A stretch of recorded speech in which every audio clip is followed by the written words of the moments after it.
सर्वप्रथम सर्वांना श्री स्वामी समर्थ. स्वामी महाराजांच्या कृपेने तुमच्या सर्व चांगल्या इच्छा पूर्ण होत ही स्वामींचरणी प्रार्थना करते आणि आजच्या व्हिडिओला सुरुवात करते. उद्या नागपंचमीचा सण आलेला आहे. 29 जुलै 2025 मंगळवार रोजी श्रावणातील पहिला सण म्हणजे नागपंचमीचा सण आलेला आहे. सर्वच जण नागदेवतेची सेवा करतात, पूजा करतात. काही महिला तर भावासाठी उपवास म्हणजे नागदेवतेचा उपवास सुद्धा करतात. आदल्या दिवशी उपवास करावा आणि नागपंचमीच्या दिवशी संध्याकाळी उपवास सोडायचा असतो. गोडाधोडाचा नैवेद्य दाखवावा सर्व देवी देवतांना, नागदेवतेला, आणि मग उपवास सोडला जातो. ज्यांचा उपवास असेल त्यांनी आजच उपवास धरायचा आहे आणि उद्या उपवास सोडायचा आहे. तर या दिवशी नागपंचमीच्या दिवशी काही नियमांचं पालन करून आपण आपल्या नागदेवतेची पूजा सेवा करायची आहे. महिलांनो, उद्या घरात काही अशी कामं आहे ती अजिबात करू नका. तुम्ही जर ही कामं केली तर घरावर, आयुष्यावर, मुलाबाळांवर वाईट परिणाम होण्याची शक्यता असते. म्हणून उद्या नागपंचमीला काही नियमांचं पालन करायचं आहे. घरात अजिबात कुठल्या या गोष्टी, आता मी तुम्हाला काही कामं सांगणार आहे ती उद्या कामं टाळायची आहे आपल्याला. तर उद्या महिलांनो, चिरणं म्हणजेच कापणं, भाजी वगैरे कापत असाल उद्या अजिबात कापायची नाही आपल्याला. त्याचबरोबर तुम्ही तवा ठेवून चपात्या करतो आपण, त्या चपात्या तव्यावर करायच्या नाही आहे. उद्या तर खरं उकडीचेच पदार्थांचा नैवेद्य दाखवला जातो. विळीने चिरू नये, तळण करू नये, त्याचबरोबर चुलीवर तवा ठेवू नये. काही महिला तर केससुद्धा विंचरत नाही. काही ठिकाणी बरेचसे नियम असतात, पण शहरात वगैरे केस वगैरे विंचरणं या गोष्टी जास्त करून पाळत नाही. पण ज्यांच्या घरी नागदेवतेची पूजा होते त्या महिला तरी हे नियम जरूर पाळतात. चिरत नाही, कापत नाही, काही शिवत नाही का. त्याचबरोबर कुठलं झाडं झुडपं लावायची असतील महिलांनो तर उद्याचा दिवस टाळून द्यायचा आहे. कारण माती उकरणं अशा गोष्टीसुद्धा तुम्हाला करायच्या नाही. माझे दादा असतील, मुलं बाळं असतील त्यांनासुद्धा या गोष्टी सांगून ठेवा. कुठं मुलं खेळायला गेलेत आणि माती वगैरे उकरली आणि त्यात काही जीव वगैरे असले आणि त्याची हानी झाली तर खूप मोठं पाप लागण्याची शक्यता असते.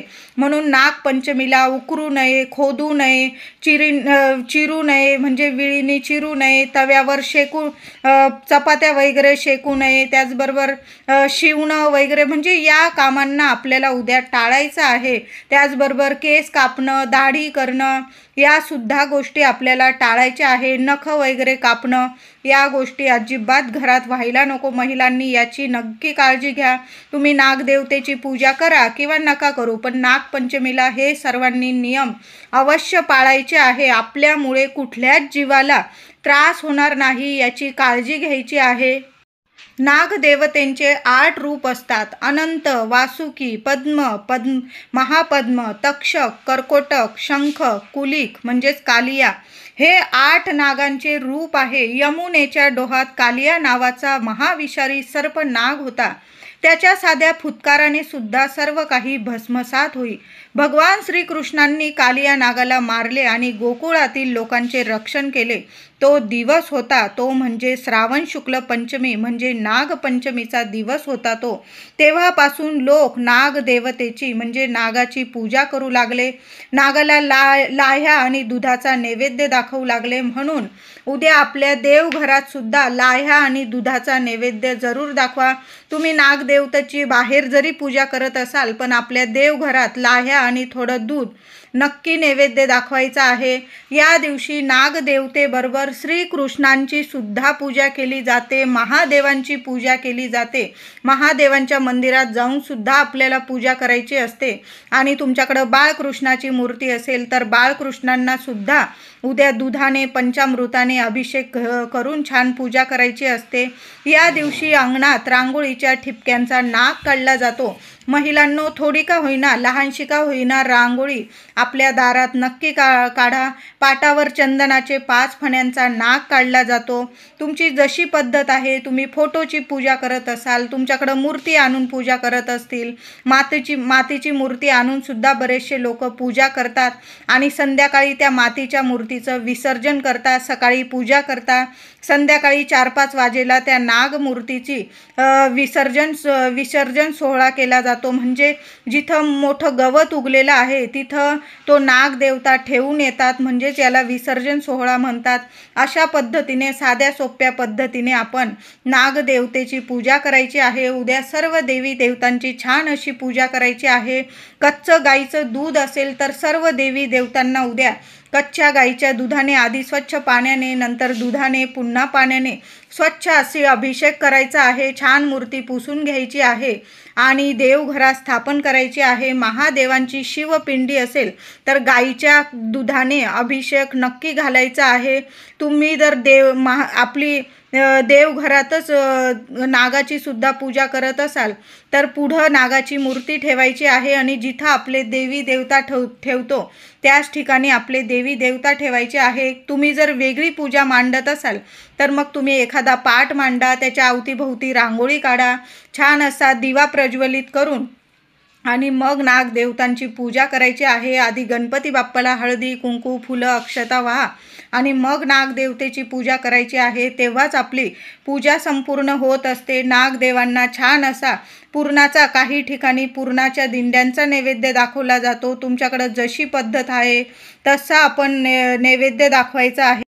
तर उद्या कान्होल्यांचा नैवेद्य दाखवा किंवा पुरणाचे दिंडे करत असाल, साखर खोबऱ्याचे दिंडे, काहीतरी खिरीचा नैवेद्य दाखवला. पण चुकून सुद्धा महिलांनो तांदळाची खीर करायची नाही आपण, कारण तांदूळ म्हणजे नागदेवतेचे दात असतात, तसे तांदूळ असतात.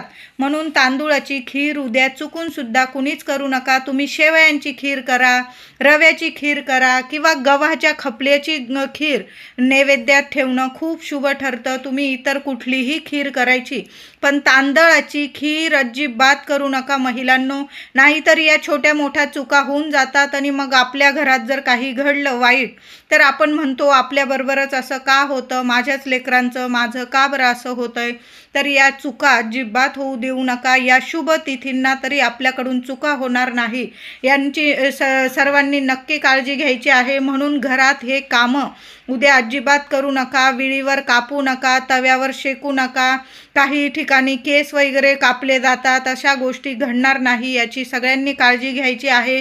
माती तर अजिबात उकरू नका. झाड वगैरे लावायचं असेल तुम्ही दुसऱ्या दिवशी लावा, पण या दिवशी, कारण मातीत काही गांडूळ वगैरे सुद्धा असतात आणि सरपटणारे प्राणी, म्हणजेच आपण नागदेवतांची उद्या पूजा करणार आहोत, म्हणून अशा गोष्टी म्हणजे कुठल्याच जीवाला त्रास होईल, हानी होईल, उद्या अशा गोष्टी अजिबात घडू देऊ नका. उद्या नागपंचमीच्या दिवशी सर्वांनी नागदेवतेची पूजा सेवा नक्की करा. तुमच्या मनात आहे की तुम्ही मूर्ती आणून पूजा करावी आणि आधी तुमच्या घरात कुणीच आणलेली नसेल तर तुम्ही आणू शकता. ब्राह्मणाला विचारायची पण गरज नाही. देवतांचीच पूजा करत आहोत आपण, वाईट तर काही करत नाही. तुम्हाला जर काही कुठले दोष असतील, राहू केतू दोष असतील, तुमच्या कुंडलीत जर राहू केतू म्हणजे दोष दाखवत असतील किंवा तुम्हाला कालसर्प दोष असेल, कुठलेही दोष निवारण करण्यासाठी उद्या नागदेवतेची सेवा मनापासून करा. त्याचबरोबर महादेवांच्या मंदिरात जाऊन सुद्धा सेवा करायची आहे. बघा शिवशंकरजी आपल्या गळ्यात नाग धारण करतात. भगवान श्रीहरी विष्णू शेष नागाच्या शय्येवर झोपलेले दिसून येतात. गणपतीच्या कमरेत सुद्धा नागदेवता असतात आणि श्रावण महिन्यात केलेली नागदेवतेची सेवा पूजा नक्कीच आपल्याला सर्व संकटातून मुक्ती मिळवून देते आणि आपले जे काही ग्रह दोष असतात ते निवारण करत असते. म्हणून नागपंचमीच्या दिवशी आपण छान अशी पाटावर पूजा मांडा. घरात सर्वांनी मिळून पूजा करायची आहे आणि नागपंचमीच्या दिवशी पूजा करताना अनंतादि नागेभ्यो नमः, अनंतादि नागेभ्यो नमः असा मंत्र किमान महिलांनो 21 वेळा तरी म्हणायचा आहे. खूप छान अनुभव येईल तुम्हाला. सर्व मिळून आरती करायची आहे, छान नैवेद्य दाखवायचा आहे. उकडीचे पदार्थच उद्या बनवायचे आहे. खीर बनवताना तांदळाची बनवू नका, इतर खीर तुम्ही नैवेद्यात ठेवू शकता. उद्या एक छान उपाय सांगत आहे, सर्वांनी करायचा आहे. यासाठी तुम्हाला मंदिरातच जायचं आहे. काय करायचं आहे, मंदिरात जाताना सहकुटुंब सहपरिवार एका तांब्यात चमचाभर दूध टाकायचं आहे तुम्हाला. एका म्हणजे जी महिला घरातली करती महिला किंवा करत्या पुरुषाने एक तांब्या घ्यायचा आहे, ज्या तांब्याने तुम्ही महादेवांच्या शिवपिंडीवर अभिषेक करता तो तांब्या घ्यायचा आहे आणि तुमच्या घरात जेवढी व्यक्ती असेल, आता 4 व्यक्ती असतील तर 4 चमचे दूध घ्यायचं आहे, 5 व्यक्ती असतील तर 5 चमचे दूध घ्यायचं आहे. प्रत्येक चमचा दूध घेताना त्या व्यक्तीचं तुम्हाला नाव बोलायचं आहे. तुमचं नाव घेताना पहिला चमचा टाकायचा दूध त्या तांब्यात टाकायचा आहे. सर्व लोकांचे नावं घेऊन त्या तांब्यात दूध टाकायचं आहे आणि नंतर प्रत्येकाने त्या तांब्यात स्वतःचं तोंड बघायचं आहे, स्वतःचा चेहरा बघायचा आहे. प्रत्येकाने तो तांब्या हातात घ्यायचा, दोन्ही हातात तो तांब्या पकडायचा, स्वतःचा चेहरा निरखून बघायचा आहे. तुम्हाला जे इच्छा असतील मनात, ज्या अडीअडचणी असतील मनातल्या मनात बोलायचे आहे आणि त्या दुधात स्वतःचा चेहरा बघायचा आहे तुम्हाला. आणि जी व्यक्ती हा उपाय ही सेवा करत आहे त्या व्यक्तीने लगेच तो तांब्या घेऊन आणि अजून महादेवांच्या प्रिय वस्तू गोष्टी घेऊन बेल, फूल, पाणी अशा सर्व वस्तू घेऊन महादेवांच्या मंदिरात जायचं आहे. तिथं शांत चित्ताने ते दूध महादेवांच्या शिवपिंडीवर अर्पण करायचं आहे. तिथं नागदेवता असेल, नागदेवतांची मूर्ती त्याच्या चरणाशी थोडंसं टाकायचं आहे आणि बाकीचं सर्व शिवपिंडीवर, आधी शिवपिंडीवर मग नागदेवतांच्या मूर्तीवर थोडंसं टाकायचं आहे. अशा पद्धतीने त्या दुधाचा अभिषेक आपल्याला शिवपिंडीवर करायचा आहे आणि थोडंसं उरलेलं दूध नागदेवतांना अर्पण करायचं आहे.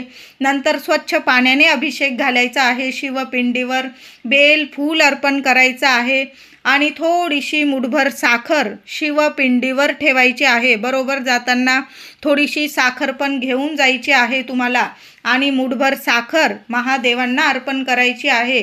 तिथं एखादा दिवा लावता आला तर दिवा लावा. शांत चित्ताने तिथं बसा. किमान 21 वेळा ओम नमः शिवाय, ओम नमः शिवाय मंत्र जपायचा आहे. कितीही तुमच्या कुंडलीत दोष असतील, राहू केतू दोष असतील, कालसर्प दोष असेल, हा उपाय करून तर बघा. तुम्हाला जास्त काही नाही लागणार आहे. 4-5 चमचे दूधच लागणार आहे. प्रत्येक व्यक्तीचं नाव घेऊन तांब्यात दूध टाकायचं आहे. चमचाभर तुमच्या मुलाचं नाव घ्या, चमचाभर दूध टाका. मुलीचं नाव घ्या, चमचाभर दूध टाका. पतीचं नाव घ्या, तुमचं नाव घ्या, चमचाभर दूध त्या तांब्यात ते एकत्र करायचं आणि जाऊन महादेवांच्या शिवपिंडीवर ते दूध चढवून यायचं आहे. नंतर स्वच्छ पाण्याने अभिषेक घाला. बेल, फूल अर्पण करून छान अशी सेवा करायची आहे. बघा, सोन्यासारखे अनुभव येणार आहे. एका क्षणात तुमचे जे ग्रहदोष असतील ते संपूर्ण नष्ट होतील आणि तुम्हाला ज्या अडीअडचणी येतात, ग्रहदोषामुळे सुद्धा खूप अडीअडचणी येतात. मूलबाळ होण्यास अडीअडचणी येते, घरात पैसा टिकत नाही, कामात यश मिळत नाही, प्रगती काही होत नाही, बाहेर मान सन्मान मिळत नाही, मुलं मोठी झालेली असतील, मुलगा किंवा मुलगी, लग्न कार्यात नक्कीच अडीअडचणी येतात यामुळे सुद्धा. म्हणून हा उपाय सर्वांनी नक्कीच करा. स्वतःचा चेहरा बघा. ते दूध टाकून प्रत्येकाने स्वतःचा चेहरा बघायचा आहे त्या दुधात आणि ते दूध आपण महादेवांच्या शिवपिंडीवर अर्पण करायचं आहे. नागदेवांची पूजा करताना सकाळीच करायची आहे. तुम्ही मूर्तीची पूजा करत असाल, ठिपक्यांचा नाग काढत असाल, फोटोची पूजा करत असाल किंवा मंदिरात जाऊन काही देवळांमध्ये, मंदिरांमध्ये साक्षात नागदेवता विराजमान होतात त्या दिवशी तरी आणि साक्षात नागदेवतांची पूजा केली जाते. पूजा करताना सकाळीच पूजा करायची आहे. भर दुपारी अजिबात पूजा करू नका. आणि उद्या 3 ते 4 हा 1 तासाचा राहू काळ असणार आहे. तसा तर रोजच राहू काळ असतो, पण हा राहू काळ पाळला तर बरेचशा अडीअडचणीतून आपल्याला मार्ग मोकळे होतात. म्हणजे राहू काळात केलेले कामं अशुभ मानले जातात. म्हणून सांगत आहे, तुम्ही राहू काळ मानतात तर या वेळात, या काळात अजिबात पूजा करू नका. मी तुम्हाला जी सेवा दुधाचा उपाय सांगितलेला आहे, तुम्हाला तो उपायसुद्धा सकाळीच करायचा आहे उद्या.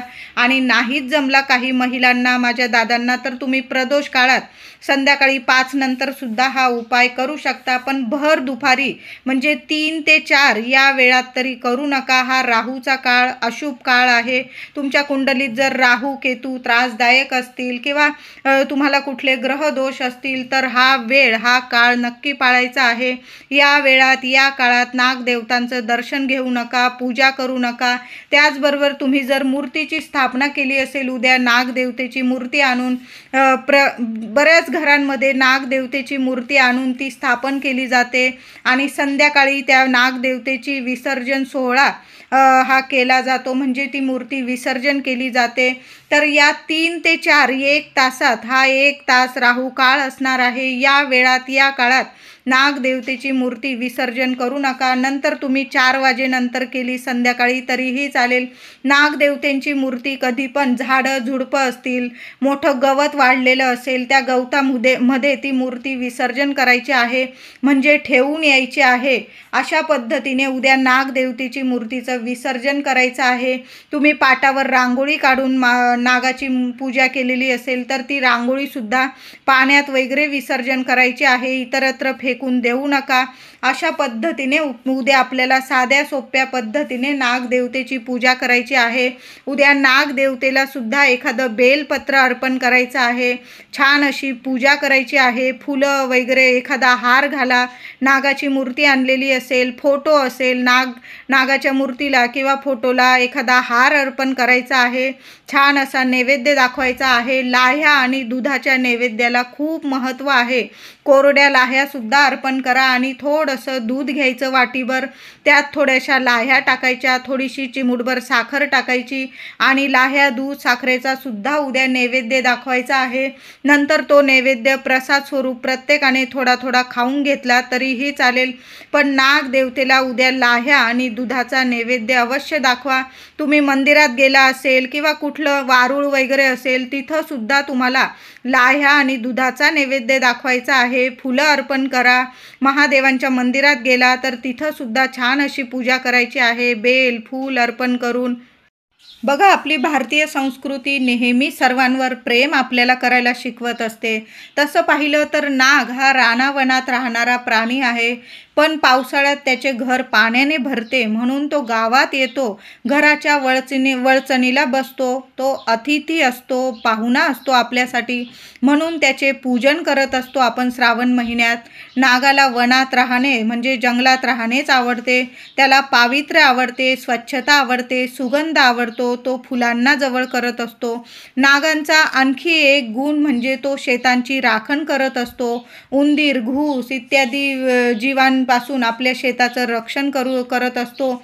या प्राण्यांना तो शेतात येऊ देत नाही. हे सुद्धा त्याचे एक उपकारच आहे आपल्यावर. म्हणून नागाची पूजा म्हणजे विषारी सर्पातला सुद्धा चांगुलपणा आपल्याला पाहावयास मिळतो. हीच आपली भारतीय संस्कृती आहे. म्हणून उद्या नागदेवतेची छान अशी पूजा करायची आहे. चुकून सुद्धा महिलांनो चिरणं, कापणं, तळणं किंवा शेकणं वगैरे आणि उकरणं वगैरे, माती उकरणं या गोष्टी अजिबात करू नका. मुलांना सुद्धा या गोष्टी सांगून ठेवा की उद्या या चुका आपल्याकडून होणार नाही, याची नक्की काळजी घ्यायची आहे. व्हिडिओ आवडला असेल लाईक करा, शेअर करा, चॅनलला कृपया सबस्क्राईब करा. धन्यवाद.